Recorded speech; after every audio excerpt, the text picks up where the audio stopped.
ನಮಸ್ಕಾರ. ನೀವು ನೋಡ್ತಾ ಇದ್ದೀರಿ ಉಪ್ಪೆ ನ್ಯೂಸ್ ಚಾನೆಲ್. ನಾನು ನಿಮ್ಮ ಅನಿಲ್ ಕುಮಾರ್ ಸಿಂಧೆ. ಮರಾಠ ಸಮುದಾಯದ ಬೃಹತ್ ಜಾಗೃತಿ ಸಮಾವೇಶ. ದೇಶದ ಸಮಸ್ತ ಮರಾಠ ಜನಾಂಗದ ಸಶಕ್ತ ಕ್ರಿಯಾಶೀಲ ನಾಯಕರೆಂದೇ ಪ್ರಸಿದ್ಧರಾಗಿರುವ ಮರಾಠ ಸಮಾಜದ ಕ್ರಾಂತಿಯ ಸೂರ್ಯ ಸನ್ಮಾನ್ಯ ಶ್ರೀ ಮನೋಜ್ ದಾದಾ ಜಾರಮ್ಗೆ ಪಾಟೀಲ್ ಅವರ ಉಪಸ್ಥಿತಿಯಲ್ಲಿ ಮರಾಠ ಸಮುದಾಯದ ಬೃಹತ್ ಜಾಗೃತಿ ಸಮಾವೇಶ ಜರುಗ್ತಾ ಇದೆ. ಶ್ರೀ ಜಗದ್ಗುರುಗಳು ದಿವ್ಯ ಸಾನ್ನಿಧ್ಯದಲ್ಲಿ ಸಮಾಜದ ಗಣ್ಯರು ಹಾಗೂ ಸಮಾಜದ ಎಲ್ಲ ಜನರು ಈ ಕಾರ್ಯಕ್ರಮದಲ್ಲಿ ಭಾಗವಹಿಸಲಿದ್ದಾರೆ. ಶೈಕ್ಷಣಿಕವಾಗಿ, ಸಾಮಾಜಿಕವಾಗಿ, ರಾಜಕೀಯವಾಗಿ, ಆರ್ಥಿಕವಾಗಿ ಹಿಂದುಳಿದಿರುವ ಮರಾಠ ಸಮುದಾಯದಲ್ಲಿ ಜಾಗೃತಿ ಮೂಡಿಸುವುದಲ್ಲದೆ ರಾಜ್ಯದ ಸಮಸ್ತ ಮರಾಠ ಜನಾಂಗವನ್ನು ಒಗ್ಗೂಡಿಸಿ ಅದನ್ನು ಮತ್ತೆ ವೈಭವೀಕರಿಸುವುದಕ್ಕೆ ಕರೆಯನ್ನು ನೀಡಿರುತ್ತಾರೆ. ರಾಜ್ಯದಲ್ಲಿ ಮರಾಠ ಜನಾಂಗವನ್ನು ಶಕ್ತಗೊಳಿಸಲು ದಿಶೆಯಲ್ಲಿ ಪಣ ತೊಟ್ಟಿರುವ ಸನ್ಮಾನ್ಯ ಶ್ರೀ ಮನೋಜ್ ದಾದಾ ಜೈರಾಮ್ಗೆ ಪಾಟೀಲ್ ಅವರು ಸಮಾವೇಶ ಕುರಿತು ಮಾತನಾಡಲಿದ್ದಾರೆ. ಪರಮಪೂಜ್ಯ ಜಗದ್ಗುರು ವೇದಾಂತಾಚಾರ್ಯ ಶ್ರೀ ಮನೋಜಾನಂದ ಭಾರತಿ ಸ್ವಾಮೀಜಿ, ಶ್ರೀ ಗೋಸಾಯಿ ಮಹಾ ಸಂಸ್ಥಾನ ಮಠ, ಶ್ರೀ ಭವಾನಿ ದತ್ತಪೀಠ ಬೆಂಗಳೂರು ಇವರು ಉಪಸ್ಥಿತರಿರುವರು.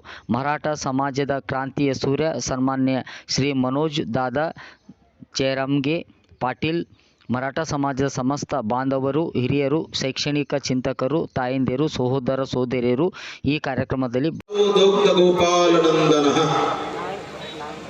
सर्व वेदांचा सार उपनिषद आहे. समस्त उपनिषदांचा सार श्रीमद भगवत गीता आहे. त्या भगवत गीतेतील एक सूत्र आहे, ते म्हणजे त्यागात शांती निरंतरम. छत्रपती शिवाजी महाराजांचं जीवन आणि त्याग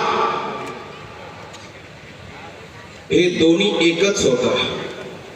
एकीकडे त्याग, एकीकडे छत्रपती शिवाजी महाराज, एकीकडे धर्म, एकीकडे छत्रपती शिवाजी महाराज, एकीकडे क्षमा, एकीकडे छत्रपती शिवाजी महाराज. एका बाजूला धैर्य, एका बाजूला छत्रपती शिवाजी महाराज, एका बाजूला भक्ती, एका बाजूला छत्रपती शिवाजी महाराज, एका बाजूला दान, एका बाजूला छत्रपती शिवाजी महाराज, एका बाजूला समन्वयता, एका बाजूला छत्रपती शिवाजी महाराज, एका बाजूला दैव भक्ती, एका बाजूला छत्रपती शिवाजी महाराज, एका बाजूला गुरु भक्ती, एका बाजूला छत्रपती शिवाजी महाराज, एका बाजूला मातृ पितृ भक्ती, एका बाजूला छत्रपती शिवाजी महाराज. हे फक्त जीवनाचा सार आहे छत्रपती शिवाजी महाराजांचा. हा सारभूत अंश आहे. मग याच्याविषयी आमचं जीवन असेच तोपर्यंत बोललं तरी कमीच पडणार, कारण ते शब्द आहेत. या जगामध्ये दोन सूत्र आहेत. एक प्रथम सूत्र बोलणं, दुसरं सूत्र छत्रपती शिवाजी महाराज की राष्ट्रमाता जिजाऊंचा त्याग सांगतो. आणि मग शिवरायांच्या त्यागाकडे येऊन परवा दिवशीच आपल्या शंभू राजांची पुण्यतिथी झालेली आहे, तिथपर्यंत येतो. फटकन तुम्हाला मी दादा याच्या आतमध्ये मोकळं करतो. चालेल ना? 5 मिनिट बोललं तर चालतंय? चालतंय? चालतंय? चालतंय? आता तुम्ही पेटले, आता कोणाच्या बापाला विसरत नाही. मित्रांनो, अरे पती जवळ नाही, शहाजीराजे जवळ नाही. दुःख किती असतं. दादांची मुलगी आजारी, दादांची आई आजारी, समोर समाजाचं दुःख, आणि या समाजाच्या दुःखाला सामोरं दादा इतके दूर की पाठीमागे कुटुंबाकडे पाहायला सुद्धा त्यांना वेळ नाही. कोण असा युगात्मा शोधून सापडे. बायकोला जर ताप आला तर आपण घर सोडायला तयार नाही हो. बोले तैसा चाले त्याची वंदावी पाऊले. जसं बोलायचं तसं वागायचं, हे दादांचं तत्व आहे. हे आम्ही जवळून पाहतो. मित्रांनो, 800 वर्ष ही तर गेलीच आमची दुःखात. आता पती जवळ नाही. शहाजी राजे कर्नाटक मध्ये आहे, बंगळूरच्या मोहिमेवर आहेत आणि एक स्त्री क्रांती काय असते आणि त्याग काय असतो, किती भोगावं लागतं. आपण मर्द मावळे आहोत, आपण मनोजदादांचे आता सैनिक आहोत, आपण हिंदवी स्वराज्याचे पाईक आहोत. आपली ड्युटी आहे आणि ड्युटी ही व्यवस्थित निभावावी लागेल. करण्याचा प्रयत्न करते. भल्या भल्यांच्या तलवारी वाजत असूनही त्यांना शक्य नाही ते 9 वर्षाच्या मुलाला एका आईनं धडा द्यायचा आहे. बरं, कोणती परिस्थिती अनुकूल नाही. तुम्ही जर कधी आमच्याकडे आलात, राजगडला जर कधी आलात, मी रायगड म्हटलेलं नाही, राजगड म्हणतोय, पुण्यापासून फक्त 45 किलोमीटर अंतरावर. आयुष्यात एकदा तरी या आमच्याकडे, राजांच्या दर्शनासाठी या. अरे जसं पंढरपूर आपलं धर्मपीठ आहे, तसं किल्ले राजगड हे सकल मराठा समाजाचं शक्तीपीठ आहे. राजांचा गड आणि गडांचा राजा, त्याचं नाव आहे राजगड. 26 वर्ष जेथे छत्रपती पद्माकर दादांचं आमचं बोलणं झालं होतं. दादासाहेब 3 तारखेला येणार होते, कारण तिथे आम्ही एक स्टॅच्यू बसवलाय आता नवीनच शंभूराजांचा. जगात नाही, महाराष्ट्र तर सोडा, कर्नाटकही सोडा, जगात नाही असा पुतळा बसवलेला आहे. पाहिल्यानंतर मग लक्षात येतं क्या बात आहे माझे शंभूराजे. आणि आदरणीय दादांच्या सज्जन हो, या राजगडाच्या भूमीमध्ये आदरणीय मनोजी दादा दरंगे पाटील साहेब या ठिकाणी जवळ आलेले आहेत. चला लवकर. या 17 दिवस अवघ्या आमच्या बांधवांसाठी, भगिनीसाठी, सकल मराठा समाजासाठी लढा देणाऱ्या आमच्या मनोज दादांचं 17व्या दिवशी अरे आमच्याच घरातल्या या मुघलांनी नाकातून रक्त काढलं. एक रक्ताच्या थेंबाची किंमत मोजावीच लागेल. एका मराठ्याचं रक्त सांडवताना विचारपूर्वक काम केलं पाहिजे. तू कोणाशी लढतो, तू कोणाशी हरकत करतो, हे न परवडणाऱ्या गोष्टी आहेत. कारण मराठा हा ढाण्या वाघ आहे. वाघाचे 2 प्रकार आहेत.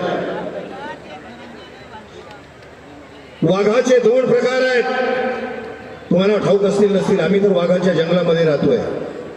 गेले राजगडला खूप वाघ आहे अवतीभोवती आमच्या, आम्ही त्यांच्याच घरात राहतोय, त्यामुळे त्यांनी तरी कुठे जावं. वाघाचे 2 प्रकार आहेत. एक आहे ढाण्या वाघ आणि एक आहे बिबट्या वाघ.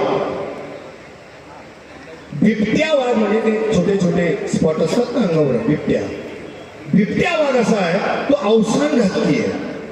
तो समोरून चाल करत नाही. बिबट्या समोरून चाल करत नाही, तो घाबरतो. मग त्याला जर चाल करायची असेल माणसावर, तो कुठून करतो, मागच्या बाजूने करतो. पण मराठीलाही जे शक्य झालं नाही ते अवघ्या 36 वर्षामध्ये आपल्याच पूर्वजांच्या मर्दमावळ्यांच्या मनगटावर आणि तलवारी समशेरीवर अवघ्या 36 वर्षामध्ये हिंदवी स्वराज्य निर्माण करून आम्हाला हा मराठीशाही जगण्याचा अधिकार दिला. त्या जिजा मातेचा त्याग कधीतरी जाणून घ्या. वाच लागतं. त्यागाशिवाय काय मिळतं? त्यागाशिवाय मिळतच काय? कदाचित कधी कधी असं होतं, माणसं त्यागाऐवजी वैतागलेली दिसतात. माझी पूर्ण मराठी लक्षात येते ना, त्यागापेक्षा वैतागलेली दिसतात माणसं. त्याग नसेल गावामध्ये, हे कीर्तन आहे ग, मी चाललो ग, ती बिचारी काही बोलत नाही.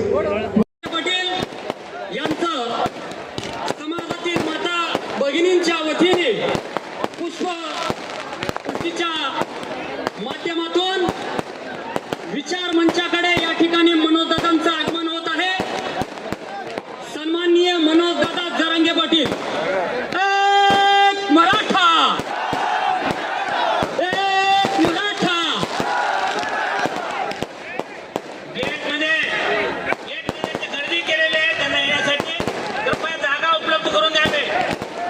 कार्यकर्त्यांना विनंती आहे, तिथं महिलांची आरती होत आहे. पोलिसांना विनंती आहे, दयटू पोलीस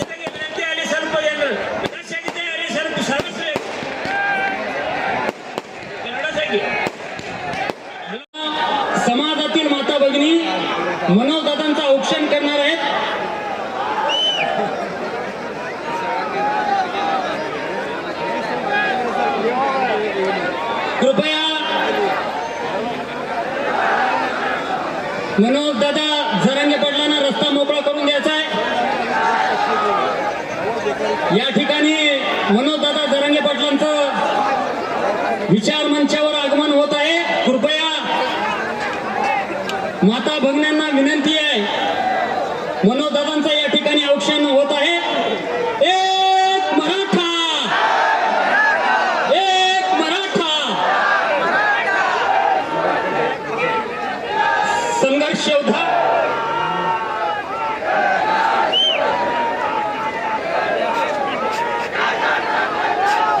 मराठा समाजाचे संघर्ष योद्धा, महाराष्ट्राच्या राज्याच्या कानाकोपऱ्यात मराठा आरक्षणाची मशाल पेटवणारे मराठा समाजाचा एकमेव नेता माननीय श्री मनोजदादा जरांगे पाटील यांचं आपल्या भालकी नगरीमध्ये आगमन झालेलं आहे. सर्व मराठा बांधवांना विनंती करतो, आपण टाळ्याच्या गजरामध्ये मनोजदादा जरांगे पाटील यांचं स्वागत करायचं. संघर्ष योद्धा, कृपया तरुणांना विनंती आहे, प्लीज मनोज जरांगे पाटील तू मागे म्हणो. ही प्रचंड मोठी ताकद आहे. ही महाराष्ट्राच्या बाहेर सुद्धा मनोज जरांगे पाटलांच्या सोबत गंभीरपणे मराठा समाज या ठिकाणी एकवटलेला पाहायला मिळतो आहे. आणि सर्वांना विनंती आहे की स्टेजवरून कोणीही थांबू नये. मंचावर कोणी थांबायचं नाही. सर्वांना विनंती आहे, सर्वजण विचार मंचाच्या खाली व्हायचं आहे. सर्वांना विनंती आहे, कृपया विचार मंचाच्या खाली व्हायचं आहे. सन्माननीय मनोजदादा जरांगे पाटील तथा स्वामीजी यांच्या हस्ते छत्रपती शिवाजी महाराजांच्या प्रतिमेचं पूजन होत आहे. कृपया मंचावर कोणी गर्दी न करता मंचाच्या खाली उभे राहायचं आहे.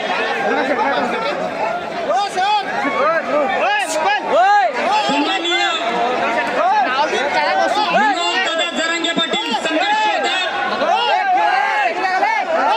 यांच्या हस्ते प्रतिमेचं पूजन होत आहे.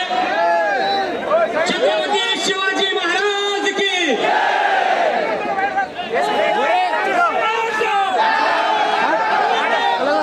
शिवरायांच्या प्रतिमेचं पूजन झाल्याच्या नंतर सर्वजण खाली विचार मंचाच्या खाली येतील. कृपया सर्वजण विचार मंचाच्या खाली यायचं आहे.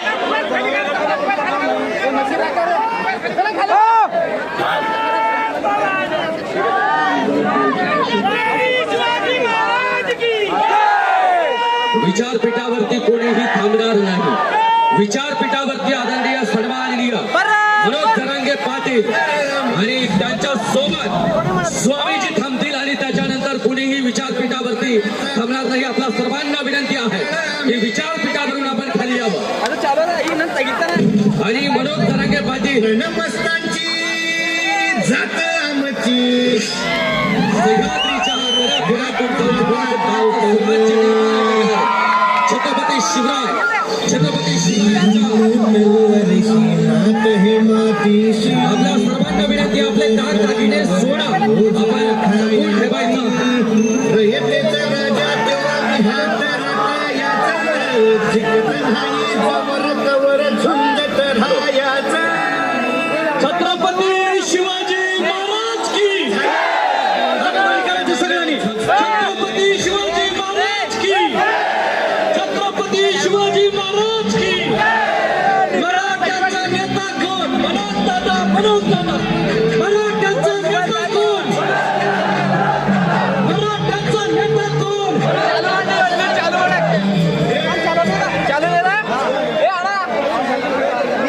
सर्व जे पाठीमागे बॅरिकेड मध्ये बसलेले आहेत त्या सर्वांना विनंती, आपण समोर यावं. सर्व मराठा बांधवांना विनंती आहे, जी पाठीमागे बसलेली आहेत त्या सर्वांना, चेअरवरती बसलेल्या सर्व मराठा बांधवांना विनंती आहे की आपण समोर यायचं आहे. महाराष्ट्रातून आपला संघर्ष योद्धा कर्नाटकामध्ये आलाय आणि त्याचं स्वागत करण्यासाठी आपण सर्वांनी पाठीमागे न थांबता सर्वांना कळकळीची विनंती आहे, आपण समोर यायचं आहे. आपल्या सर्वांना विनंती आहे, जी पाठीमागे थांबलेली सर्व मराठा बांधव आहेत त्या सर्वांना पुन्हा पुन्हा विनंती आहे की आपण समोर यायचं. संघर्ष योद्धा मनोज जरांगे पाटील याला भेटण्यासाठी कर्नाटकामध्ये आपल्या सर्वांना विनंती आहे.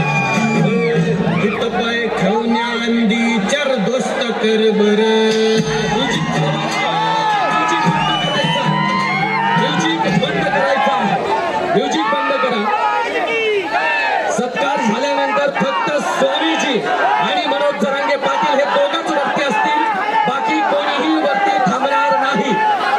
सत्कार झाल्यानंतर कोणीही वरती थांबणार. जी पाठीमागे चेअरवरती बसलेली मंडळी आहे, सर्वांना विनंती आहे समोर यायचं. भालकी तालुक्यामध्ये मोठं जंगी स्वागत आपण मनोज जरांगे पाटलांचं केलेलं आहे. महाराष्ट्राच्या बाहेर सुद्धा हा मराठा समाज या ठिकाणी एकवटलेला पाहायला मिळतोय. कुणाचं तरी येणं नुसतं येणं नसतं, तुमच्या आमच्या प्रत्येकाच्या मनावरती कोरलेलं असं येणं असतं. छत्रपती शिवाजी महाराज की. मनोज दादा तू मागे पडो, मनोज दादा तू मागे पडो. स्टेजवर ऐका, स्टेजवरील सर्व मान्यवरांना विनंती आहे की सगळ्यांनी स्टेजच्या खाली उतरायचे. विचार मंचावरील सर्व मान्यवरांना, विचार मंचावरील सर्व मान्यवरांना विनंती आहे की सगळ्यांनी खाली यायचं, सगळ्यांनी खाली यायचं. स्टेजवरील सर्वांना विनंती आहे, स्टेजवरील सर्वांना विनंती आहे, स्टेजवरील सर्व मान्यवरांना विनंती आहे की तुम्ही खाली यायचंय. स्टेजवरील सर्व मान्यवरांना विनंती आहे की तुम्ही खाली यायचंय. कृपया तुम्ही खाली व्हायचंय. छत्रपती शिवाजी महाराज की. छत्रपती शिवाजी महाराज की. स्टेजवरील सर्व मान्यवरांना विनंती आहे की तुम्ही खाली यायचंय. स्टेजवरील सर्व मान्यवरांना विनंती आहे खाली या. कृपया खाली या सगळे. स्टेजवरील सर्व मान्यवर खाली या. छत्रपती श्री शिवाजी महाराज की. छत्रपती श्री शिवाजी महाराज की. एक मराठा, एक मराठा. स्वराज्य संकल्पिका राष्ट्रमाता राजमाता माँसाहेब जिजाऊंच्या आणि स्वराज्य रक्षक छत्रपती श्री शिवाजी महाराज आणि धर्मवीर छत्रपती श्री संभाजी महाराज यांच्या चरणी विनम्र अभिवादन करते. आणि इथे जमलेले तमाम मराठी भगिनींना देखील माझा सहर्ष विनम्र अभिवादन. आज आपल्या सर्वांची ताकद असणारे मनोज जरांगे पाटील इथं उपस्थित आहेत आणि हे आज आपल्या सर्वांच्या घराचे ताईत झालेले आहेत.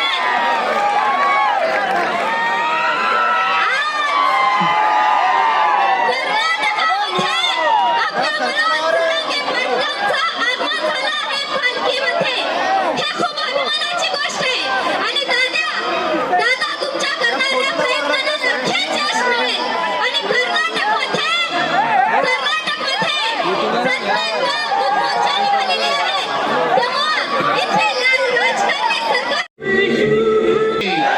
वंदे एक मराठा. जरंगे पाटिल तुम आगे बढ़ो, जरंगे पाटिल तुम आगे बढ़ो. सर्वांना भोजनाची व्यवस्था आहे समोरच्या मंडपामध्ये. कृपया सर्वांनी प्रसाद स्वीकारावा अशी आपल्याला विनंती आहे. या ठिकाणी सर्वांना भोजनाची व्यवस्था या पुढच्या प्रांगणामध्ये आहे. कृपया सर्वांनी आपण आम्हाला भोजन केल्याशिवाय जाऊ नये अशी आपल्याला. कारण 5 टप्प्यात त्यांना मोदी साहेबाला आणायचं. बघा मराठ्याची धास्ती. कुणी आला, राहुल गांधी येऊ दे, नाही तर मोदी साहेब येऊ दे, कोणाला येऊ दे, या बारीनं महाराष्ट्रात जो मराठ्यांच्या आरक्षणाच्या बाजूने राहील तेच निवडून येणार, नाही तर सगळे पडणार आहे. मग तो कोणत्या पक्षाचा असू द्या, आरक्षणाच्या मराठ्यांच्या बाजूने राहिलेला तोच येणार आहे, बाकी नाहीये. तुमच्यासाठी आमच्याकडून एक महत्वाचा संदेश. एकजुटीत खूप ताकद आहे. एकजूट व्हायचं शिका. तुम्हाला राजकारण करायचं तर करा, अवश्य करा, परंतु जात विकून नाही. जात एकत्र ठेवा आणि तुम्हाला जे राजकारण करायचं ते करा. एकजुटीत काय ताकद आहे. मराठ्यांना 75 वर्षात महाराष्ट्रातलं आरक्षण मिळत नव्हतं. ते आरक्षण ओबीसीतून मराठ्यांना मिळालं आणि मिळू पण देत नव्हते. आम्ही असं लावून धरलं आणि आपण एकजूट राहा. आपला देशात मराठा एक आल्याला संदेश जाईल आणि हा कर्नाटक राज्यातून जाईल. ही आम्ही अपेक्षा करतो की आपण एक राहावं आणि लवकरच आपण 50 लाख मराठ्यांचा कार्यक्रमही आयोजित करावा आणि या जगाला कर्नाटकची या राज्याला सुद्धा ताकद दाखवून द्यावी. आम्ही तुमच्या सोबत हा शब्द देतो आणि थांबतो. धन्यवाद. जय हिंद, जय महाराष्ट्र, जय कर्नाटक, जय मराठा. धन्यवाद. तुमच्या नेत्याच्या आनंदासाठी जातीला वेठीस धरू नका, जात संपू देऊ नका. तुमचे जात संपले तर तुमचे लेकर संपतील आणि लेकर संपल्या तर तुमचा कायमचा आयुष्यातून तुम्ही दोषर होणार. म्हणून कानाकोपऱ्यातले सगळे मराठी एक राहा. आम्ही महाराष्ट्रातले न होणारे मराठी एकत्र केले. 25 वर्ष न बोलणारे मराठी मी एकत्र बसवले. उपयोग करून घेता येत नाही. मग जर पुन्हा ते 1 वर्षानं टिकलं नाही तर आमच्या मराठीच्या लेकराचं वाटलं होईल. म्हणून आम्ही ते घेत नाही. ते 50% आत वेगळा प्रवर्ग करून जर दिलं तर मराठी ते घ्यायला तयार आहे. किंवा 70% आरक्षणाच्या आत घेतलं आणि आरक्षणाची जर मर्यादा वाढवली तरी आम्ही घ्यायला तयार आहे. कारण इंदिरा साहानीचं जजमेंट सांगतोय 50%च्या वर गेल्याच्या नंतर आरक्षण नाही टिकत. आणि तसं 2018ला मराठ्यांना जे आरक्षण 13% दिलं होतं ते टिकलं पण नाही. त्यामुळे पाठीमागचा अनुभव आहे आम्हाला. आमच्या लाखो लेकरांचा वाटोळ झालेला आहे. ज्या लेकरांच्या निवडी झाल्या त्यांच्या आजपर्यंत नियुक्त्या झालेल्या नाही. त्यांचं वय निघून चाललंय तरीही त्यांना ती नोकरी मिळत नाही. आम्ही आंदोलन करून सरकारला अधिसंख्या पद. महाराष्ट्रातला 6 करोड मराठा 900 एकर मध्ये नारायणगड या ठिकाणी एकत्र येतो. तिथून बघा महाराष्ट्राची दिशा कशी बदलते. मुद्दाम कर्नाटक राज्यात सांगतो ते ऐकून बधीर झाले. त्यांना माहिती आहे एकदा बोललं की होऊ शकतं. मी जर एकदा म्हणलो मुंबईत घुसल तर देशात कोणीच घुसलं नाही. आपण पट्ट्या घुसलो मराठे सगळे गेले. त्यांनी अर्ध्यातच अडविलं आणि मराठा ओबीसी आरक्षणात यावं म्हणून अध्यादेश काढला. 2012च्या कायद्यात दुरुस्ती करून ज्या मराठ्यांच्या नोंदी नाहीत त्यांना सगळ्या सोयऱ्याच्या माध्यमातून नोंदी आणि आरक्षण दिलं जाईल. आता त्याची सध्या अधिसूचना काढल्यामुळं म्हणणं लोकांचं ते घेत आहे. 6 लाख हरकती आल्या असं त्यांचं म्हणणं आहे. 4 लाख तपासल्या हेही त्यांचंच म्हणणं आहे. म्हणलं राहिले लवकर तपासा. नसता आचारसंहिता आहे तोवरच तुम्हाला सुख आहे. एकदा कारण 5 टप्प्यात त्यांना मोदी साहेबाला आणायचे. बघा मराठीची धास्ती.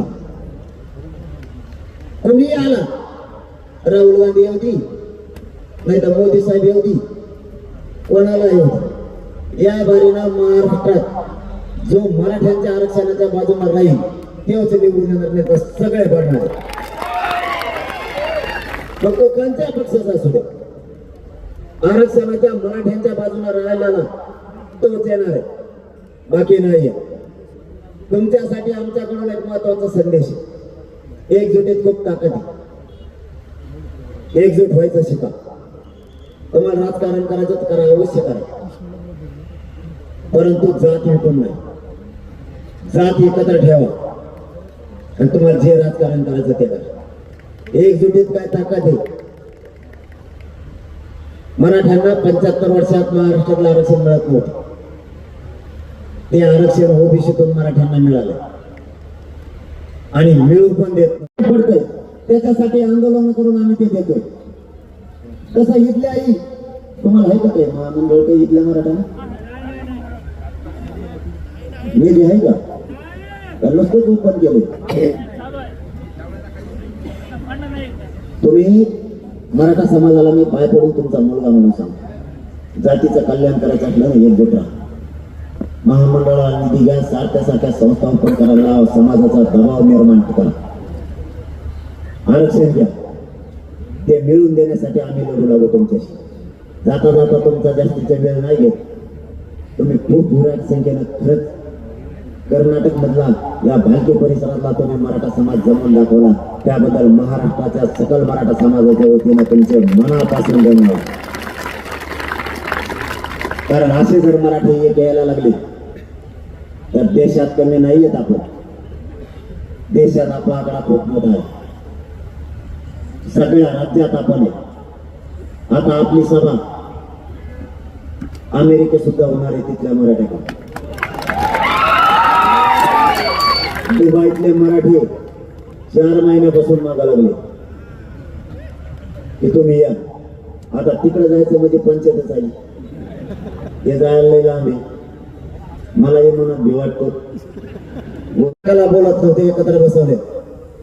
महाराष्ट्रातला पोलीस स्टेशनच्या नोंदी एकदा घेऊन बघा. या 7 महिन्यात मराठ्यांच्या केसेस सुद्धा पोलीस स्टेशनच्या कमी झाल्या. मराठी वादाच करायला तयार नाहीत. साधे लग्न सुद्धा 1700 पेक्षा जास्त झाले. आता एकमेकाच्या बांधा सुद्धा शेताच्या मराठी फोडत नाहीये. इतके मराठी एक झाले. राजकारणापायी आपले लेकर संपता कामा नाही. आपली जर जात संपली तर तुम्हाला किंमतच राहणार नाही. तुम्हाला वाटत असेल माझ्या अंगात शक्ती आहे, माझा कोणी काय करू शकत नाही. पण जातीचा पाठबळ जर पाठीशी न राहिला तर तुम्हाला कोणीच गिरणार नाही, मोजणार सुद्धा नाही. जात मरू देऊ नका, जातीला संपू देऊ नका. एकत्र राहा आणि तुमच्या 50 लाख मराठ्यांची एक विराट सभा कर्नाटकची होऊन जाऊ द्या. तन मन धनानं सगळ्यांनी ताकदीनं त्यात उतरा. तुमची जर शक्ती दिसली तुमचे सहज आमदार घेऊ टाकतील. तुमची विधानसभेत ताकद निर्माण होईल. त्या माध्यमातून तुम्हाला तुमच्या जातीचे प्रश्न सोडवता येतील. तुम्ही एकटे लढायला जाल तर तुम्हाला पाडून टाकतील. खच्चीकरण समाजाचं होऊ देऊ नका. ताकदीने एकत्र राहा. आम्ही सुद्धा आता पाडायच्या भूमिकेत आहे. महाराष्ट्रात आम्ही ठरवून टाकले आपले उमेदवार द्यायचे नाही, रपारप पाडायचे. पाडण्यातलं ताकद आहे. पाडण्यात सुद्धा मोठा विजय तुम्हाला यावेळेस ऐकायला येईल. आता कधीच न पाडल्याला सुद्धा त्याचं मतदानच मोजेल नाही, इतक्या कमी मताने देऊ पाडणार. यावेळेस मराठी गप शांततेत बघते कोण काय करतोय. पंचपक्षाचा सभेला येत नाही, प्रचाराला कोण येणार आहे. दारात आला की चप्पल काढी देत मराठीत लोक. उलटा कार्यक्रम झालाय.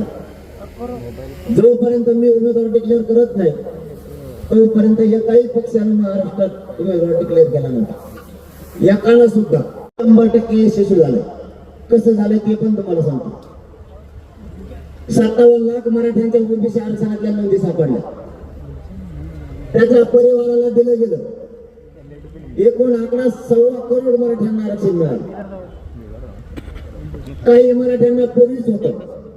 विदर्भातल्या आणि खानदेशातल्या मराठ्यांना, कोकणातल्या सुद्धा पठार भागातला असणारा मराठा त्यांना आरक्षण होतं. पश्चिम महाराष्ट्रातल्या मराठ्यांना 45% आरक्षण होतं.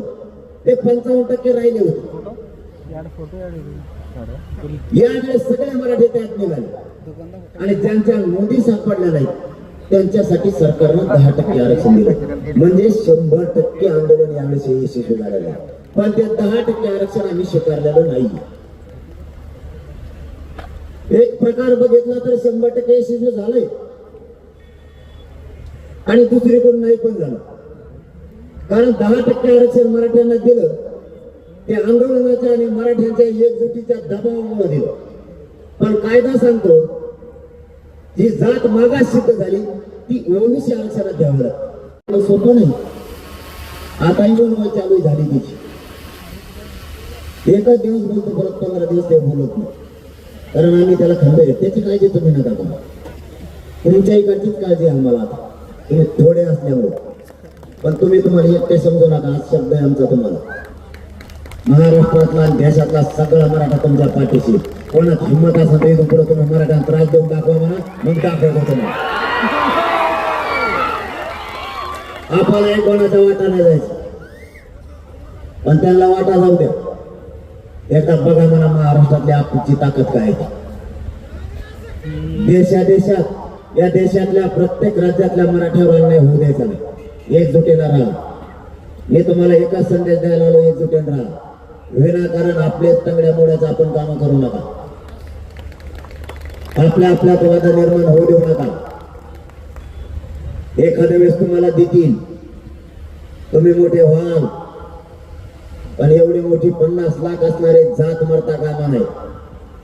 तिला विकू नका, जातीचा मुर्दा पडू देऊ नका. जातीत एवढी ताकद आहे की सरकारला सुधरत सुद्धा नाही काय करावं. महाराष्ट्रातल्या जातीत प्रचंड ताकदच्या मागे लागलोच म्हणून समजा. ते त्या तयारीला लागले. त्यांना हा वाद अंगावर घ्यायचा नव्हता. आचारसंहिता लागायच्या अगोदर कॅबिनेट बैठक घेऊन मराठ्यांना आरक्षण द्यायचं होतं, परंतु कोणीतरी आडवा पडला. त्यांनी कॅबिनेट घेतली सुद्धा, परंतु कोणीतरी आडवा पडला आणि त्याच्यात दम नाही एवढा. त्याचं नाव सुद्धा या राज्यात घेऊ नका. ऑफिस आहे ते.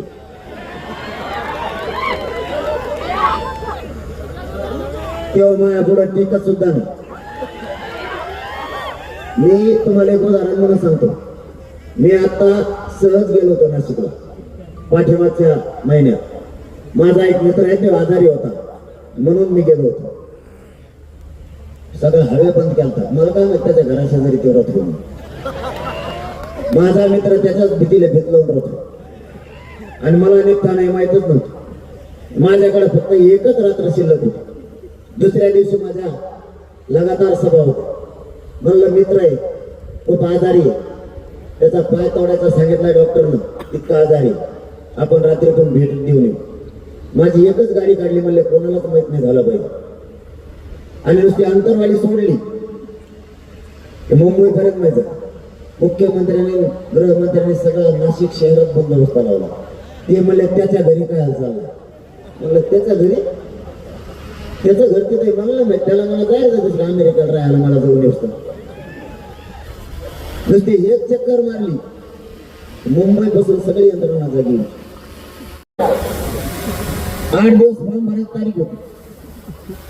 मी 4 दिवस मेहनत नाही लागून दिला. भरायच्यात का नाहीत म्हणून. त्यांचे 4 दिवस व्हायला गेले. कागद त्यांना सापडले नाही. 4 दिवसांनी मी म्हणलं आम्हाला नाही भरायचे. परेशान होऊन गेले. ते म्हणले पाहिला होता तेव्हा दुसऱ्या पक्षात गेला, याला द्यायचं होतं, हे होतं. एक गाभडं पोरगा आपल्याला काही कळून बी द्याय नाही. भरायचे म्हणतात, या काहीच नाही म्हणताय. म्हणजे आम्ही जो देणार होतो त्याच्यात तोडीस तोड ते देणार होतो. आम्ही दिलंच नाही. त्याचा तोडीस तोड गेला दुसऱ्या पक्षात. आता फॉर्म भरायला चालू केलं तर मराठी मी रिकामी ठेवले. फॉर्म भरायला चालू केले, उमेदवार पण त्यांनी दिले, पण त्यांच्या डोक्याला सगळ्यात मोठा ताप करून ठेवला. मराठ्यांचा पहिल्यांदा 1 गठ्ठा मतदान नव्हतं. किती वाजले? 8:30. कसं काय 8:30 आलोच मी इथं.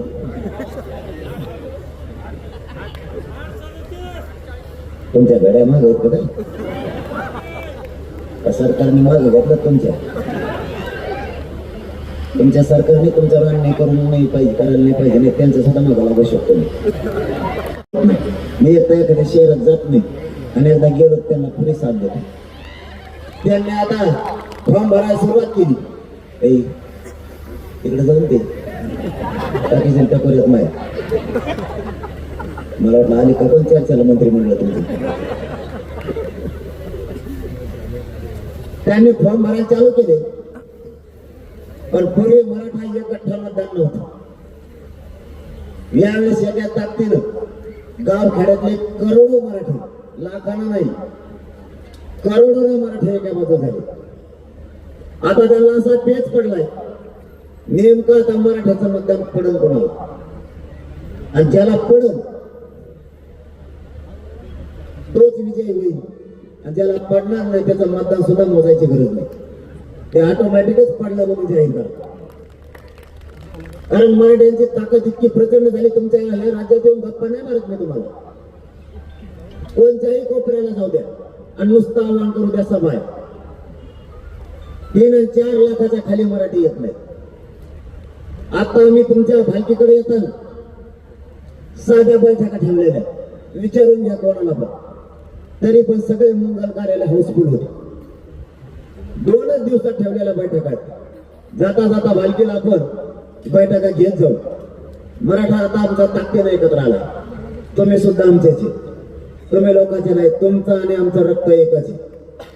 एकजूट राहायचंय. आता सरकार कोंडीच आहे सध्या आमचं.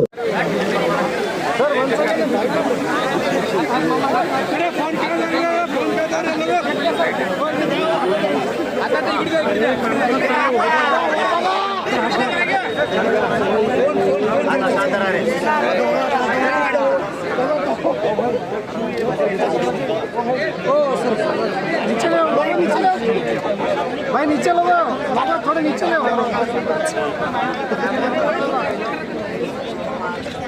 जरा वाईडारप्पा हिंदारी मोबाईल ಮುಂದೆ ಎದುರು ಹೋಗ್ಬಿಡ್ರಿ.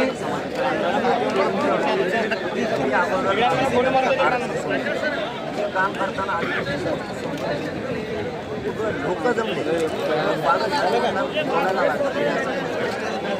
फोन सो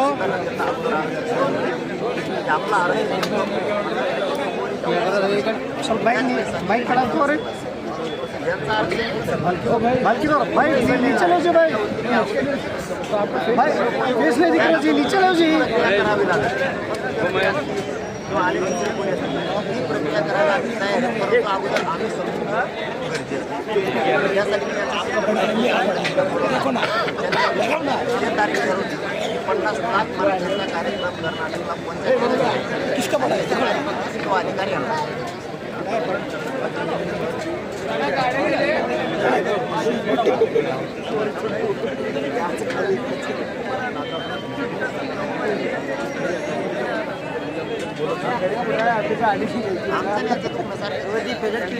आमचं ओबीसी पहिलं झाड मागून काढायला सगळ्या 50 लाख लोकांना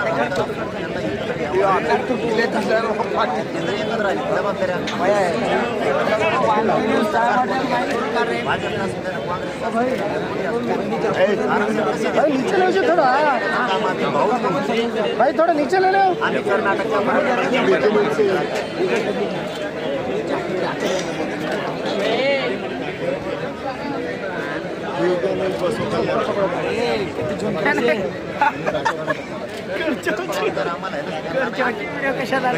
कधी नाही तो अधिकार आमचा. आणि इलेक्शन आल्यावर महाराष्ट्रात बघा आम्ही अरे मग याच्या अगोदर आम्हाला बोलविलं नाही ना, तो बोलवायचं म्हणा. आलो असतो आम्ही, त्यांनी बोलविलं का यांनी बोलवलं. आता आम्ही आत्ता आम्हाला बिना बोलवले तर आम्ही यायचं. सर दुसरी गोष्ट, कालच्या डेटमध्ये भगवान खोबा तुम्हाला भेटण्यासाठी आले होते, त्यांच्याबद्दल काय? त्यांनी फक्त स्वागत केलं. मला काही नाही केलं, समाज म्हणून सगळ्यांनी यायला ते काल तिथे भेटले. त्यांनी स्वागत एवढा दिवशी झाले आणि मी खोटं बोलत होते. मी कोणाला भेटलं नाही, डायरेक्ट सांगितलं मला काय नाही.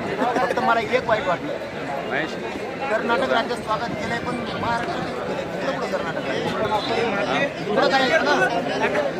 तर मला काय ते काँग्रेस भाजपचं काय मला माझ्या पार्टी समज त्यांना स्वागत कर्नाटक राज्यात करायचं पुढे गेलं.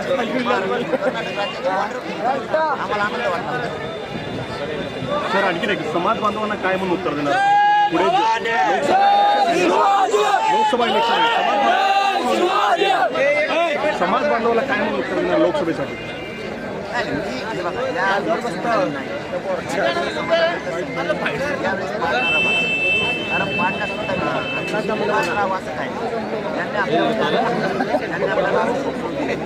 कारण आमच्याकडे आमच्या महाराष्ट्रात ಹೇಳಬೇಕಾಗಿದೆ. ಇವತ್ತು ಮರಾಠ ಸಮಾಜ ಮಹಾಮೇಳವ ಬಾಲ್ಕಿಯಲ್ಲಿ ನಾವು ಹಮ್ಮಿಕೊಂಡಿದ್ದು ಭಾಳ ಸಕ್ಸಸ್ ಆಗಿದೆ. ತಮ್ಮೆಲ್ಲ ಪತ್ರಕರ್ತರು, ಎಲೆಕ್ಟ್ರಾನಿಕ್ಸ್ ಮೀಡಿಯಾ, ಪ್ರಿಂಟ್ ಮೀಡಿಯಾ ನಮಗೆ ಬಹಳ ಸಹಕಾರ ಮಾಡಿದ್ದಾರೆ. ಒಂದು 4-5 ಡೇಸಿಂದನೇ ನಾವು ಇವು ಕಾರ್ಯಕ್ರಮ ಹಮ್ಮಿಕೊಂಡಿದ್ದೇವೆ. ಭಾಳಷ್ಟು ಜನ ಬಂದಿದ್ದಾರೆ. ಈ ಬರ್ತಕ್ಕಂಥ ದಿನದಲ್ಲಿ ನಮಗೆ ಯಾವ ಪಕ್ಷಕ್ಕೆ ನಾವು ಬೆಂಬಲ ಕೊಡಬೇಕು, ಯಾವ ಪಕ್ಷಕ್ಕಿಲ್ಲ, ನಮ್ಮ ಕ್ಯಾಂಡಿಡೇಟ್ ನಿಂದಿರಿಸಬೇಕು ಅಥವಾ ಇಲ್ಲ ಅನ್ನೋದಕ್ಕೆ 12ನೇ ತಾರೀಕು ಬೀದರಲ್ಲಿ ನಾವು ಒಂದು ಕಾರ್ಯಕ್ರಮ ತಗೋತಾ ಇದ್ದೀವಿ. ಇವತ್ತು ನಮ್ಮ ಜರಾಂಗೆ ಪಾಟೀಲರು ಬಂದಿದ್ದ ಕಾರಣ ಅಂದರೆ ನಾವು ಬರೀ ರಿಸರ್ವೇಷನ್ ಬಗ್ಗೆ ಟ್ರೆಸ್ ಮಾಡಿದ್ದೇವೆ. ನಮಗೆ ಎನ್ ಶಂಕರಪ್ಪ ಆಯೋಗಲ್ಲಿ ರೆಕಮೆಂಡೇಶನ್ ಮಾಡಿದ್ದಾರೆ ಮರಾಠರಿಗೆ 3rd ಬಿಂದ 2ಗೆ ರಿಸರ್ವೇಷನ್ ಕೊಡಬೇಕಂತ.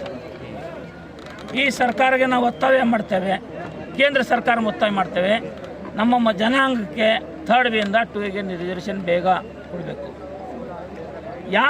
ಸರ್ಕಾರ ನಮಗೆ ರಿಸರ್ವೇಷನ್ ಕೊಡೋದಿಲ್ವೋ ಆ ಸರ್ಕಾರ ವಿರುದ್ಧ ನಾವು ಹೋರಾಟ ಮಾಡ್ತೇವೆ. ಈ ಸಮಯದಲ್ಲಿ ನಾವು ಯಾಕೆ ಇಷ್ಟು ಜನ ಸೇರಿದ್ದೀವಿ ಅಂದರೆ, ಪ್ರಜಾತಂತ್ರದಲ್ಲಿ ನಮ್ಮ ವೋಟಿಂಗ್ ಪವರ್ ಭಾಳ ಜೋರಾಗಿ, ವೋಟಿಂಗ್ ಪವರ್ ನಾವು ಎಕ್ಸರ್ಸೈಸ್ ಮಾಡಿದರೆ ನಮಗೆ ಅದಕ್ಕೆ ನ್ಯಾಯ ಸಿಗ್ಬೋದು. ಬೇರೆ ಸಮಯದಲ್ಲಿ ನಾವು ಏನಾದ್ರು ಹೋರಾಟ ಮಾಡಿದರೆ 3-4 ವರ್ಷ ಮತ್ತೆ ಎಲೆಕ್ಷನ್ ಬರಬೇಕಾದ್ರೆ ಅವ್ರಿಗೆ ಆ ಭಯ ಬರೋದಿಲ್ಲ. ಇಡೀ ನಮ್ಮ ಮರಾಠ ಜನಾಂಗದವರು ಈಗ ಒಂದು ಮೆಸೇಜ್ ಮುಟ್ಟಿದೆ. ಈಗ ನಮ್ಮ ಜನಾಂಗಿ ಪಾಟೀಲ್ ಆಲ್ರೆಡಿ ಇಂಡೈರೆಕ್ಟ್ಲಿ ಹೇಳಿದ್ದಾರೆ. ಅಲ್ಲ, ಅಪೇಕ್ಷಿತ ಕ್ರೌಡ್ ಬರಲಿಲ್ಲ, ಆದ್ರೆ ಸಾಕಷ್ಟು ಬಂದಿತ್ತು. ಸಾಕಷ್ಟು ಜನ ಕೆಲವು ಬಹಳಷ್ಟು ಸ್ಯಾಬೋಟೇಜ್ನು ಮಾಡಿದ್ದಾರೆ. ಕೆಲವು ಜನ ಇದು ಯಶಸ್ವಿ ಆಗಬಾರ್ದಂತ ಕೆಲವು ರಾಜನೀತಿನೂ ಆಗಿದೆ ಇದರಲ್ಲಿ. ನಾವೇನು ಅಪೇಕ್ಷೆ ಪಟ್ಟಿದ್ದೇವೆ ಅಷ್ಟು ಬಂದಿದ್ದಾರೆ. ಮತ್ತು ಏನು ಮೆಸೇಜ್ ಹೋಗಬೇಕು ನಮ್ಮ ಜನಾಂಗಕ್ಕೆ ಅದು ಹೋಗ್ಬಿಟ್ಟಿದೆ. ಅದು ಎಲ್ಲಕ್ಕಿಂತ ದೊಡ್ಡದು. ಸಂಖ್ಯಾ ಮನೆಯಲ್ಲಿ ಇದ್ದಿರ್ಬೋದು, ಇಲ್ಲಿ ಬಹಳಷ್ಟು ನಾವು 1 ಲಕ್ಷ ತಿಳಿದು ಅಷ್ಟು ಬಂದಿಲ್ಲ, ಸ್ವಲ್ಪ ಕಡಿಮೆ ಬಂದಿದ್ದಾರೆ. ಬಟ್ ಬರ್ತಕ್ಕಂಥ ದಿನದಲ್ಲಿ ಯಾವ ಪಕ್ಷ ನಮಗೆ ದ್ರೋಹ ಮಾಡಿದೆ, ನಮಗೆ ನ್ಯಾಯ ಕೊಡಬೇಕು, ಕೊಡಲಿಲ್ಲ, ಅದಕ್ಕೆ ನಾವು ಪಾಠ ಕಲಿಸ್ತೀವಿ. ನೋಡಿ, ನಾವು ಈ ಪ್ರಜಾಪ್ರಭುತ್ವದಲ್ಲಿ ಇರಬೇಕಾದ್ರೆ ಬಾಬಾ ಸಾಹೇಬ್ ಅಂಬೇಡ್ಕರ್ ಹೇಳ್ತಾರೆ, ಎಲ್ಲಿವರೆಗೆ ನಿಮಗೆ ಹೋರಾಟ ಮಾಡೋಕ್ಕೆ ನಿಮ್ಮ ಜನಾಂಗದವರು ನಿಮ್ಮ ಕೂಗು ಕೇಳೋರು ವಿಧಾನಸಭಾ, ವಿಧಾನ ಪರಿಷತ್ತು, ರಾಜ್ಯಸಭೆ, ಪಾರ್ಲಿಮೆಂಟಲ್ಲಿ ಹೋಗಲ್ಲ, ಅಲ್ಲಿವರೆಗೆ ನಿಮಗೆ ನ್ಯಾಯ ಸಿಗಲ್ಲ. ನಾವು ಭಾಳಷ್ಟು ಲಾಸ್ಟ್ ನಮ್ಮ MP ಅವರಿಗೆ ನಾವು ಭಾಳ 10 ವರ್ಷ ಅವರಾಗಿದ್ದಾರೆ, 2 ಟರ್ಮ್ MP ಆಗಿದ್ದಾರೆ. ಅವ್ರಿಗೆ ಭಾಳ ಸಪೋರ್ಟ್ ಮಾಡಿದ್ದೆವು. ಅವರು ಒಂದು 10 ನಿಮಿಷ ನಮ್ಮ ಬಗ್ಗೆ ಮಾತಾಡಲಿಲ್ಲ ಪಾರ್ಲಿಮೆಂಟಲ್ಲಿ. ಮರಾಠ ಸಮುದಾಯ ಬಗ್ಗೆ ಕೇಳಿ ಅವ್ರಿಗೆ ಮಾತಾಡಿದ್ದಾರೆ ಅಂತ ನೀವು ನೋಡಿರಿ, ರೆಕಾರ್ಡ್ ಚೆಕ್ ಮಾಡಿ ಪಾರ್ಲಿಮೆಂಟಲ್ಲಿ. ಈ ಯಾವ ಆಧಾರ ಮೇಲೆ ನಮಗೆ ಕೇಳ್ತಾ ಇದ್ದಾರೆ ಈಗ ಓಟು ನಮಗೆ ಬೇಕು ಅಂತ? ಅದಕ್ಕೆ ನಮ್ದು ಒಂದು ಸಮಾಜ ಒಂದು ರೋಷ್ ಇದೆ. ಯಾಕಪ್ಪ ನಾವು ನಿಮಗೆ ಕಣ್ಣು ಮುಚ್ಚಿ ಸಪೋರ್ಟ್ ಮಾಡ್ತೇವೆ, ಯಾಕೆ ನೀವು ನಮಗೆ ಮಾಡಲಿಲ್ಲ? ಯಾವ ಬಣ ಇಲ್ಲ, ಏನಿಲ್ಲ, ಎಲ್ಲರೂ ನಮ್ಮ ಜೊತೆಗೆ ಬಂದಿದ್ರು ನೋಡ್ರಿ. ಅವರು ಈ ಜನಾಂಗಿ ಪಾಟೀಲ್ ಕಾರ್ಯಕ್ರಮ ಮಾಡಬಾರ್ದಂತೂ ಪ್ರಯತ್ನ ಮಾಡಿದರು, ಆದರೂ ಸಹ ಜನಾಂಗಿ ಪಾಟೀಲ್ರು ಬಂದರು. ಬಟ್ ಅವರೆಲ್ಲರಿಗೆ ಬಿಟ್ಟು ಉದ್ಗಿರಿಗೆ ಹೋಗಿ ಮಾನ್ಯ ಸಾಂಸದರು ಹೋಗಿ ಭೇಟಿ ಆಗ್ತಾರೆ. ಒಂದು ಮೆಸೇಜ್ ಗಲತ್ ಕೊಡಬೇಕು, ಈ ಕಾರ್ಯಕ್ರಮ ಆಗ್ತದೆ, ಇಲ್ಲಿ ಸಂಭ್ರಮದಾಗ ಹೋಗಬೇಕು ಜನ, ನಾವು ಮರಾಠರ ಸಮಸ್ಯೆ ಬಗ್ಗೆ ಮಾತಾಡಿದ್ದೆ ಅಂತ ಹೇಳ್ತಾರೆ. ಏನು ಮಾತಾಡಿದ್ದಾರೆ ಅವರು ಹೇಳಿ, ನಮ್ಮ ಜನಾಂಗಕ್ಕೆ ಆನ್ಸರ್ ಕೊಡಲಿ, ಅವ್ರ ರೆಕಾರ್ಡ್ಸ್ ತೋರಿಸ್ಲಿ. ಪಾರ್ಲಿಮೆಂಟಲ್ಲಿ ನಮ್ಮ ಬಗ್ಗೆ 1 ಸೆಕೆಂಡ್ ಮಾತಾಡಿದ್ದಾರೆ ಅಂತ ಕೇಳ್ರಿ, 10 ಸೆಕೆಂಡ್ ಇಲ್ಲ, ಅದು ಕೇಳಿ ಅವರಿಗೆ. ಏನು MLC ಒಬ್ಬನಿಗೆ ಪರ್ಪಸ್ ಸಾಲ್ವ್ ಆಗುತ್ತೆ. ನಮ್ಮ ಜನಾಂಗಕ್ಕೆ 3rd ಬಿಂದ ಇಡೀ ಜನ ಏನಿದ್ದಾರೆ 80 lakhs ಪಾಪ್ಯುಲೇಷನ್ ಇದೆ. ಆ ಪಾಪ್ಯುಲೇಷನ್ ನಾವು ಹುಡುಗರಿಗೆ ಕೆಲಸಕ್ಕೆ ನೌಕರಿದಲ್ಲಿ, ಯಾವ ಸರ್ಕಾರಿ ನೌಕರಿಯಲ್ಲಿ ಅದಕ್ಕೆ ಯೂಸ್ ಆಗುತ್ತೆ. ಈಗೇನು ನಾವು ಒಬ್ಬ MLC MP ನಮಗೇನು ಮಾಡ್ತಾರೆ? ನಾವೇ ಓಟ್ ಕೊಟ್ಟು ಅವ್ರಿಗೆ MP ಮಾಡಿದ್ದೀವಿ, ಅವ್ರು ನಮಗೇನು ಮಾಡೋರು? ಅವ್ರೇನು ಕೋರ್ ಕಮಿಟಿ ಮೆಂಬರ್ ಇದ್ದಾರಾ BJPನ? ರಾಜ್ಯ ಅಧ್ಯಕ್ಷರು ಹೇಳಿದ್ದಾರಾ? ಏನು ವಿಜೇಂದ್ರ ಬಂದು, ಯಡಿಯೂರಪ್ಪನವ್ರು ಬಂದು, ಅಮಿತ್ ಶಾ ಅವರು ಬಂದು ಮರಾಠರಿಗೆ ಹೇಳಿದಾರಾ ನಿಮ್ಮ MLC ಮಾಡ್ತೀನಿ, MP ಮತ್ತು ರಾಜ್ಯಸಭಾ ಮಾಡ್ತೀನಿ ಅಂತ? ಅವರು ಸಮಯ ತೆಗಬೇಕಾದ್ರೆ ಸುಮ್ಮನೆ ಸುಳ್ಳು ಹೇಳಿಕೆ ಕೊಡ್ತಾರೆ. ನಿಮ್ಮ MLC ಏನು ಅಥಾರಿಟಿ ಇದೆ ಅವರಿಗೆ MLC ಮಾಡೋದು? Who is he? ಈಗ ಕಾಂಗ್ರೆಸ್ ಕೊಡುಗೆ ಮರಾಠ ಸಮುದಾಯದವರಿಗಿಲ್ಲ, ಆದರೆ ಭಗವಂತ ಖೂಬ ಅವರು ಬಹಳಷ್ಟು ಕೊಡುಗೆಗಳನ್ನು ಏನು ಕೊಡುಗೆ ಕಟ್ಟಿದ್ದಾರೆ ಮೇಡಮ್? ಒಂದು ಹೇಳಿ, ಒಂದು ಮಾತು ಹೇಳ್ತೀನಿ ಕೇಳಿ ಕೇಳಿ. ಈ ಕರ್ನಾಟಕ ರಾಜ್ಯದಲ್ಲಿ ನಾನು BJPದವನಿದ್ದೀನಿ.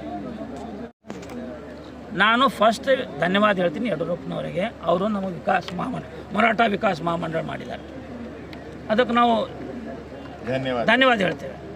ಬಟ್ ರಾಜಕೀಯವಾಗಿ ನಮಗೆ ಜೀವನ ತಿಳಬೇಕಾದ್ರೆ ಕರ್ನಾಟಕದಲ್ಲಿ ಈಗ ಆಲ್ರೆಡಿ ಒಬ್ಬ ಕೇಂದ್ರೀಯ ಮಂತ್ರಿ, ರಾಜ್ಯ ಮಂತ್ರಿ ಇದ್ದಾರೆ, ಸಂತೋಷ್ ಲಾಡ್ ಇದ್ದಾರೆ. ನಮ್ಮ ಅಂಜಲಿ ತಾಯಿ ನಿಂಬಾಳ್ಕರ್ಗೆ ಒಂದು MP ಟಿಕೆಟ್ ಕೊಟ್ಟಿದ್ದಾರೆ. ಶ್ರೀನಿವಾಸ್ ಮಾನೆ MLA ಇದ್ದಾರೆ. ನಮ್ಮಲ್ಲಿ BJPದಲ್ಲಿ ಶ್ರೀಮಂತ್ ಪಾಟೀಲ್ ಮಿನಿಸ್ಟರ್ ಇದ್ದರು, 3 ತಿಂಗಳಲ್ಲಿ ತೆಗೆದಾಕಿದ್ರು ಅವರಿಗೆ. ಏನು ನ್ಯಾಯ ನಮಗೆ ಸಿಗಬೇಕು? ನಾವು ಓಟ್ ಹಾಕಬೇಕು ಕಣ್ಣು ಮುಚ್ಚಿ ನಿಮಗೆ, ನೀವು ನಮಗೆ ಬೆನ್ನಿಗೆ ಚೂರಿ ಹಾಕ್ತೀರಾ? ನೀವು ಎಲ್ಲಿ ರಾಜಕೀಯ ಅಸ್ತಿತ್ವ ಮರಾಠರಿಗೆ ಇದೆ ಅಂತ?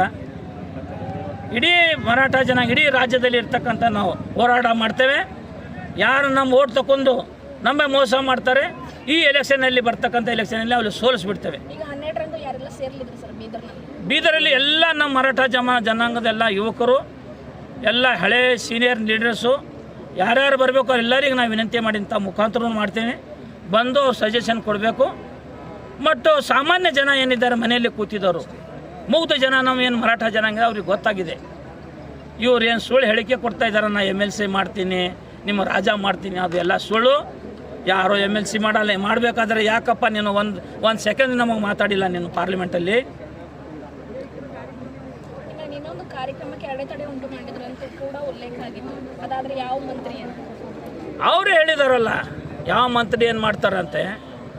ಯಾಕೆ ಇಲ್ಲಿಂದ ಕೆಲವೊಮ್ಮೆ ನಮ್ಮ ಮರಾಠ ಮುಖಂಡರಿಗೆ ಹೋಗಿ ಕಳಿಸಿ ಅವ್ರೇನು ಫಾಲೋವರ್ಸ್ ಇರ್ತಾರ ಪಾಪ ಅವ್ರಿಗೆ ಏನೋ ಹೇಳಿರಬೇಕು.